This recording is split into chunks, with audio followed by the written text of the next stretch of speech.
பெரியவர்கள் முதல் சிறியவர்கள் வரை அனைவருமே சிறுகீரை சாப்பிடுவதால் பல நன்மைகளை பெறலாம். நம்ம உடல்ல இருக்கக்கூடிய சிறுநீரகங்கள் ஆரோக்கியமாக இருக்க வேண்டியது அவசியமான ஒன்று. சிறுநீரகம் மற்றும் சிறுநீரப்பை அதை சார்ந்த உறுப்புகள்லாம் சிறப்பாக செயல்படுறதுக்கு இந்த சிறுகீரை பெரும் உதவியா இருக்கு. அது மட்டும் இல்லாம இந்த சிறுகீரை சிறுநீரகத்தில் இருக்கக்கூடிய கற்களையும் சரி செய்யுது. நம்மளுடைய சிறுநீரகங்கள் சிறப்பாக செயல்படணும் அப்படின்னா நம்ம வாரத்துல ஒரு 2 தடவை நம்ம சிறுகீரையை பக்குவம் செய்து சாப்பிடணும்.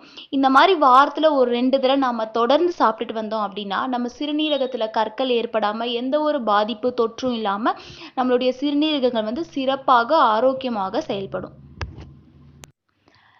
சில பேத்துக்கு பார்த்தீங்கன்னா கல்லீரல்ல அதிக அளவு நச்சுக்கள் சேர்வதாலும் அலர்ஜினால கல்லீரல் வீக்கமாக இருக்கும். அது வீக்கம்